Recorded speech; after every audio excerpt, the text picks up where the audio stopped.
Bab 8. Re, maaf sebelumnya aku memakai uangmu untuk belanja, ucap Ana. Re memberi tatapan tajam. Ana menunduk menggenggam tangannya. Ana kaget karena Re bukan marah tapi malah tertawa. Wajah takutmu lucu sekali, ledek Rehan. Ana tertegun melihat Re tertawa. Memangnya apa yang lucu? Dia memang takut karena telah memakai uang Rehan. Kamu tidak marah? Tanya Ana. Re menggeleng. Aku sudah tahu kamu belanja. Pakai saja kartu itu sepuasmu. Aku sudah memberikannya untukmu. Aku merasa tidak enak. Aku memakainya karena ingin pamer pada Lisa dan Dimas, lirih Ana. Rehan menepuk-nepuk pangkuannya agar Ana duduk. Ana duduk di pangkuan Re. Dia mengalungkan tangannya di leher Rehan. Pakai saja, aku tidak akan marah, ucap Re. Re mencium bibir Ana. Mereka saling berciuman. Ciuman itu lama-lama menjadi memanas. Re melepas pagutannya. Keduanya saling menatap. Nafas mereka sudah memburu seolah menginginkan lebih. Tahan, Re. Wanita di depanmu bukan wanita biasa. Jadikan dulu dia milikmu, batin Re. Aku sangat menginginkannya. Andai Re adalah Dimas, batin Ana. Entah kenapa Rehan harus menahan hasratnya untuk menyentuh Ana. Dia ingin memperlakukan Ana seperti kekasih yang sebenarnya. Dia ingin hubungan yang mereka jalin benar adanya. Ana sangat menginginkan sentuhan, ciuman Re sungguh membangkitkan gairahnya. Pria di depannya ini benar-benar bahaya. Jantung Ana berdegup kencang saat bersama Re. Re dan Ana kembali berciuman. Ana menahan tengkuk Re agar memperdalam ciuman mereka. Re memeluk erat pinggang Ana. Kamu sudah menghabiskan waktu bersama suamimu. Sekarang waktunya kamu denganku, ucap Re. Ana mengangguk. Baik, aku akan bersamamu. Mereka kembali menyatukan bibir. Re melahap bibir Ana dengan rakus. Ana kewalahan mengimbangi permainan Rehan. Sebagai pemain wanita tentu saja Re sangat ahli dalam hal ini. Re seakan tidak puas melahap bibir Ana. Bibir Ana semakin bengkak dibuatnya. Ana sudah menjadi candu baginya. Re ingin memiliki Ana seutuhnya. Ana melepas pagutannya. Dia menarik nafas panjang. Saat Re ingin menciumnya lagi, Ana menahannya dengan tangan. Dia sudah tidak kuat lagi. Re mengelap bibir Ana yang basah karena ulahnya. Kita keluar yuk, seru Re. Ini sudah sore. Aku belum masak untuk makan malam, ucap Ana. Hari ini absen dulu masaknya, kata Rehan. Dimas bakalan datang untuk makan malam, ucap Ana. Re menghela. Kali ini saja kamu absen dulu masak untuknya. Re sedikit kesal karena penolakan Ana. Suamimu sudah punya istri lain, suruh dia makan malam di rumah istri barunya. Ana bangkit dari pangkuan Re. Dia duduk di samping kekasih gelapnya itu. Dimas sudah terbiasa makan masakanku. Kamu bilang ingin bersama denganku hari ini. Ayo, kita jalan-jalan saja, ucap Rehan memelas. Ana jadi bingung sendiri dengan kondisinya, padahal Re hanya pacar kontraknya. Namun dia menjadi tidak tega untuk menolaknya. Re, kamu tahu sendiri keadaanku. Aku ini wanita bersuami, ujar Ana. Aku tahu itu. Aku harap kamu berpisah darinya, ucap Ray. Ana kaget akan ucapan dari Rayhan. Siapa Rayhan hingga berani bicara seperti itu padanya? Rayhan hanyalah pacar kontrak saja. Hubungan mereka akan berakhir 5 hari lagi. Ana memang membenci Dimas karena mengkhianati dirinya. Tetapi tidak mungkin bagi Ana untuk bercerai dari suaminya. Perceraian tidak semudah membalik telapak tangan saja. Ana dan Dimas sudah menjalin hubungan hampir 10 tahun. Ana dan Dimas mulai berpacaran sejak duduk di bangku sekolah. Tidak mudah bagi Ana untuk melupakan Dimas begitu saja. Ray, kamu tidak berhak bicara seperti itu. Hubungan kita akan berakhir 5 hari lagi. Aku harap setelah itu kita tidak saling mengenal, tutur Ana dengan nada meninggi. Ray menatap tajam Ana. Dia sungguh kaget Ana bisa bicara seperti itu. Aku membatalkan perjanjian itu. Sekarang aku benar-benar menginginkan kamu. Apa maksudmu? Tanya Ana. Kamu adalah kekasihku selamanya. Jika kamu bercerai dari Dimas, aku akan menikahi kamu, tutur Ray. Rayhan membelai wajah Ana lembut. Dia sudah jatuh cinta pada Ana sejak pertama kali melihatnya. Rayhan menginginkan Ana menjadi miliknya. Bila perlu, Ray akan melenyapkan Dimas agar tidak mengganggu hubungannya dengan Ana. Tentu saja itu tidak mudah. Ana sangat mencintai Dimas, meski pria itu sudah mengkhianatinya. Rayhan harus sekuat tenaga untuk bisa merebut hati Ana. Ana, jadilah milikku. Aku akan mencintai kamu dan membahagiakan dirimu, ucap Ray. Ana menatap pria tampan yang tengah menangkup pipinya itu. Mata biru itu seperti tidak menyimpan kebohongan. Tapi Ana teringat jika Ray adalah seorang Casanova. Ada keraguan di hati Ana. Ray, apa yang kamu lihat dariku? Ana melepas tangan Ray dari pipinya. Apa kamu ragu padaku? Ray melihat ada keraguan di raut wajah Ana. Tentu saja Ana ragu. Rayhan sosok pria yang punya segalanya. Wanita manapun akan sangat mudah dia taklukkan. Tapi Ray malah memilih Ana.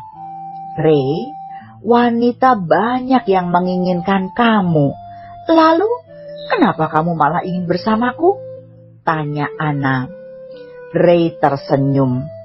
Wanita banyak yang menginginkan diriku, tapi hanya kamu yang tidak menginginkanku. Aku harus memaksa kamu dulu. Ana meraih wajah Rayhan. Apa kamu mencintaiku? Rayhan meraih tangan Ana lalu mengecupnya. Aku mencintai kamu. Kamu tahu sendiri, aku tidak bisa membalasnya, lirih Ana. Aku akan menunggumu.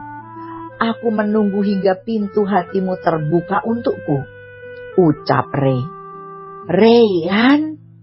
Ana langsung memeluk erat tubuh Rayhan. Begitu juga Ray yang memeluk erat Ana. Sekarang Ana adalah kekasihnya. Kontrak pacar seminggu itu sudah tidak berlaku lagi.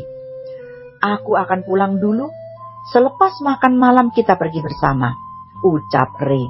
Iya, aku akan menunggu kamu, jawab Ana.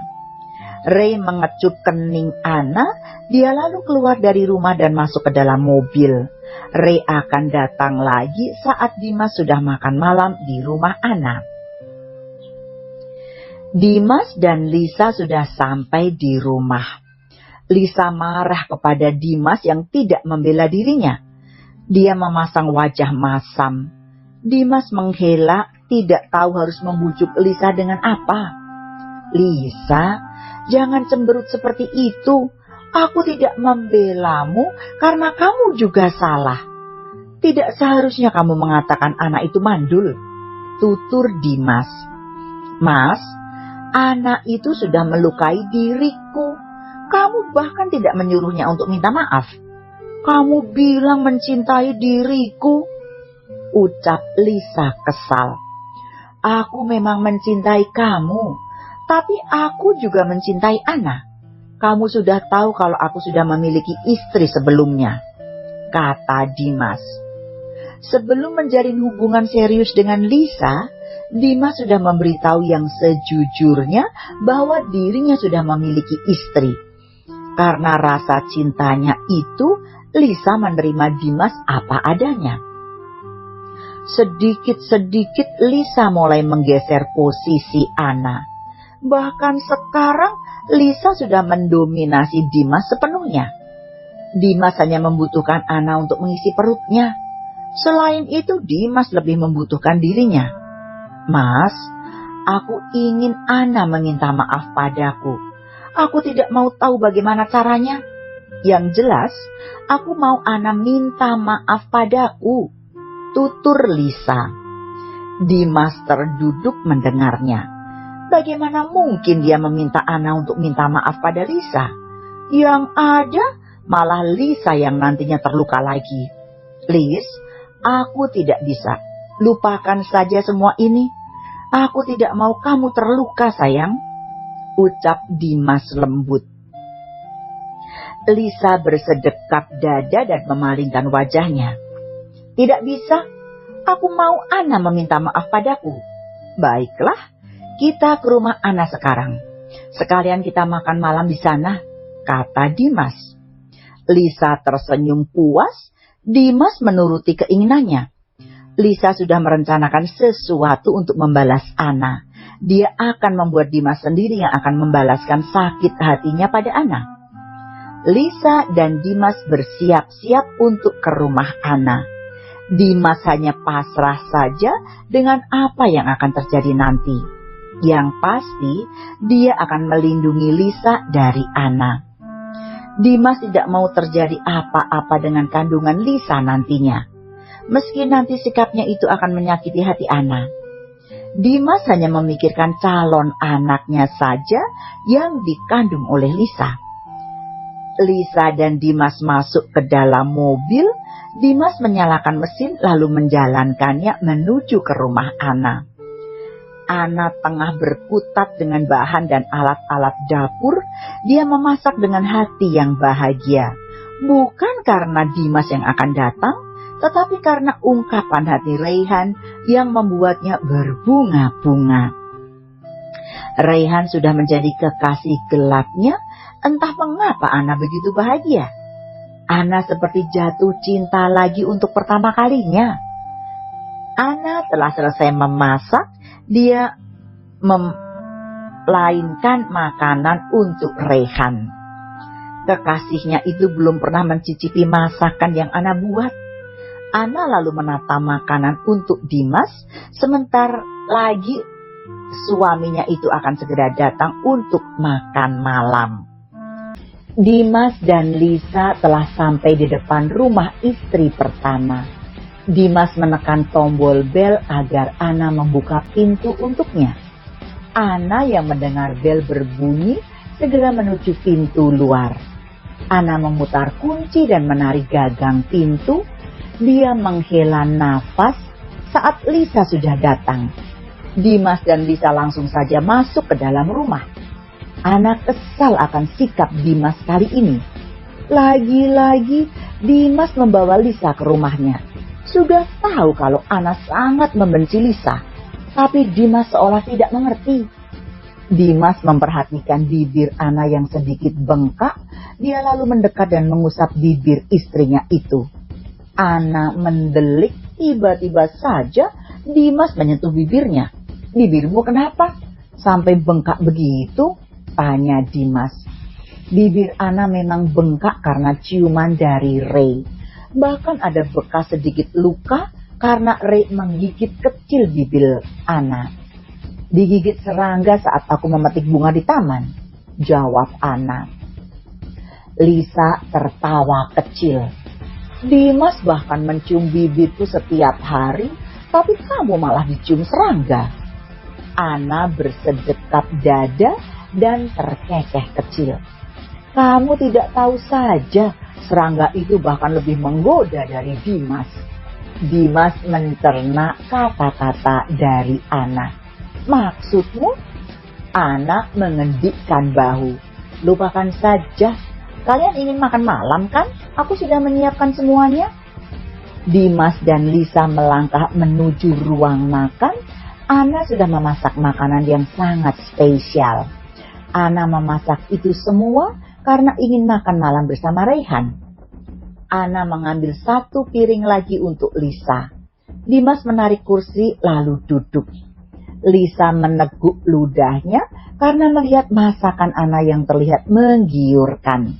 Dimas mengernyit karena Ana hanya menyiapkan piring untuknya dan Lisa. An, kamu tidak makan? Ana menggeleng. Tidak, kamu makan saja.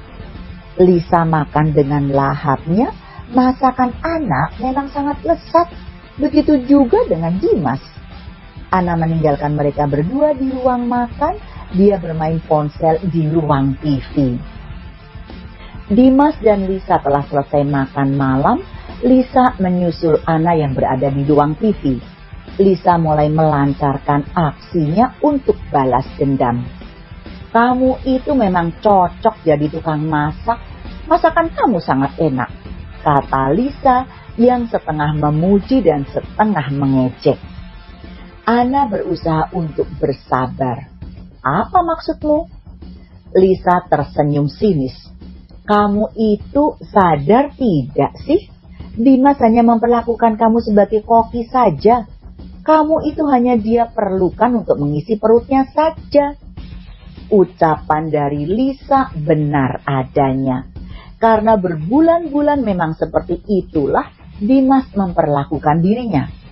Jaga bicaramu, aku tidak ingin bertengkar. Kamu mau aku buat luka lain di wajah cantikmu itu? Kesal Ana. Lisa terus memancing kemarahan Ana. Dasar barbar. Pantas saja Dimas tidak betah dekat di dekatmu. Kamu itu tidak ada sikap lembutnya. Suruh saja suamimu itu menceraikan diriku, ucap Ana. Dimas itu tidak menceraikan kamu karena kasihan. Kamu itu sudah tidak punya orang tua. Dari dulu Dimas juga ingin berpisah darimu, tutur Lisa. Lisa sengaja berbohong pada Ana. Dia mengatakan hal yang berkebalikan dengan faktanya. Ana terkejut sekali akan penuturan Lisa. Dia seakan tidak percaya kalau Dimas ternyata memang punya niat untuk menceraikan dirinya. Ana mendekat pada Lisa. Dia mencengkeram lengan Lisa. Katakan, kamu pasti membual kan? Lisa melepas tangan Ana. Kamu tanya saja pada Dimas. Ana melangkah melewati Lisa untuk pergi menyusul Dimas. Suaminya itu sedang berada di toilet tadi. Tapi saat Ana melangkah berjalan, Lisa sengaja menjulurkan kakinya hingga Ana jatuh tersandung ke lantai. Lisa tertawa melihat Ana terjatuh. Ana merasakan sakit di bagian lututnya. Ana mengepal geram akan sikap Lisa. Madunya ini benar-benar sudah memancing amarahnya. Ana perlahan bangkit. Brengsek, dasar jalang. Beraninya kamu membuatku terjatuh. Plak! Satu tamparan mendarat di pipi Lisa. Ana menarik rambut panjang Lisa. Sudah aku katakan, jangan cari gara-gara denganku. Lisa meringis sakit. Dia tidak tinggal diam akan perlakuan Ana. Lisa mencakar lengan Ana hingga terluka. Ana melepas tangannya dari rambut Lisa. Ana mendorong tubuh Lisa ke sofa. Dia mendaratkan pukulan di wajah Lisa. Bukan lagi tamparan, melainkan bogem mentah yang Ana berikan. Dimas yang baru saja keluar dari kamar mandi kaget akan pemandangan yang dia lihat. Dimas segera melerai perkelahian antara istri-istrinya itu. Wajah Lisa sudah babak belur dibuat Ana. Dimas menatap tajam istri pertamanya. Plak! Plak! Dimas menampar Ana dengan keras. Bersambung